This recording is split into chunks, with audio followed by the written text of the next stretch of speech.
જૂની પેન્શન યોજનાનો મુદ્દો ફરી ગરમાઈ રહ્યો છે.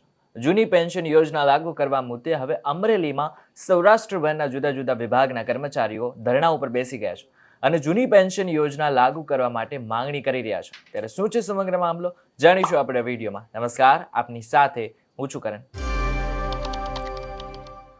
અમરેલીમાં એક મુદ્દાને લઈને આજે મોટા પ્રમાણમાં શિક્ષકો એકઠા થયા. ગુજરાત રાજ્ય શિક્ષણ કર્મચારી સંયુક્ત મોરચા દ્વારા ધરણા પ્રદર્શન કરવામાં આવ્યું.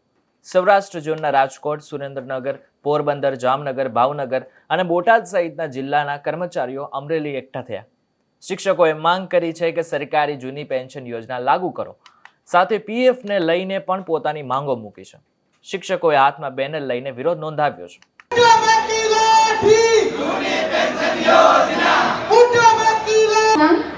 મહામંત્રી શ્રી હિતેશભાઈ કનાડા, અધ્યક્ષ શ્રી વિરેન્દ્ર.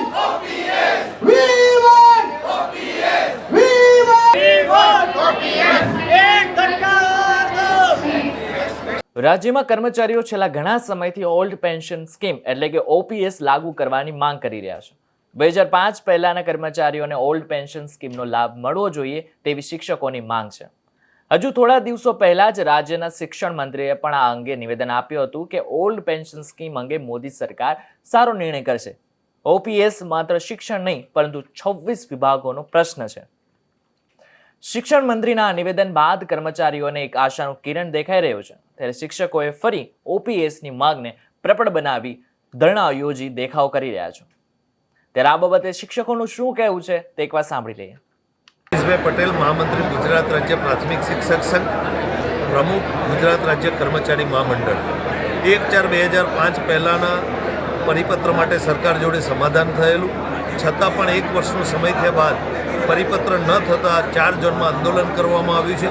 ગુજરાત રાજ્ય પ્રાથમિક શિક્ષક સંઘ અને ગુજરાત રાજ્ય કર્મચારી મહામંડળ અને ગુજરાત રાજ્ય સંયુક્ત કર્મચારી મોરચો આ તમામ કર્મચારીઓનું આંદોલન છે 1/4/2005 પહેલાંનો પરિપત્ર કરવો અને 1/4/2005 પછીના તમામ કર્મચારીઓને જૂની પેન્શન યોજનામાં સમાવવા આ અમારો મુખ્ય મુદ્દો છે. આ સૌરાષ્ટ્ર ઝોનના 12 જિલ્લાના અહીંયા તમામ કર્મચારીઓ આજે હાજર છે. સરકાર અમારી વાતને નહીં સ્વીકારે તો આનાથી પણ જલદ કાર્યક્રમો તબક્કાવાઇઝ આપવામાં આવશે. આજે મુખ્ય કાર્યક્રમ જૂની પેન્શન યોજના ચાલુ કરવા બાબતનો છે. હવે એ સમજી લો કે કેમ કર્મચારીઓ આ જૂની પેન્શન યોજના લાગુ કરવા માંગે છે.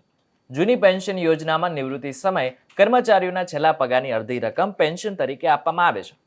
જૂની સ્કીમમાં પેન્શન કર્મચારીના છેલ્લા બેઝિક પગાર અને મોંઘવારીના આંકડાઓ દ્વારા નક્કી કરવામાં આવે છે. જૂની પેન્શન યોજનામાં કર્મચારીઓના પગારમાંથી પૈસા કાપવામાં આવતા નથી.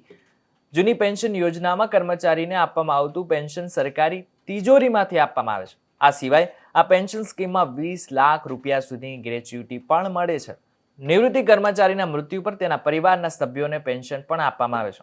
જ્યારે નવી પેન્શન યોજનામાં આ બધા લાભો મળતા નથી. ત્યારે આ જૂની પેન્શન યોજના લાગુ થાય તે માટે ઘણા વર્ષોથી લડત ચલાવી રહ્યા છે. કોંગ્રેસ શાસિત રાજ્યોમાં આ જૂની પેન્શન સ્કીમ લાગુ છે, પણ હવે બાકીના રાજ્યો પણ આ માંગ કરી રહ્યા છે. ત્યારે હવે જોવાનું એ રહ્યું કે સરકાર આ કર્મચારીઓની વાત માને છે કે નહીં. આ બાબતે તમે શું વિચારી રહ્યા છો એમને કોમેન્ટ કરીને ચોક્કસ જણાવશો.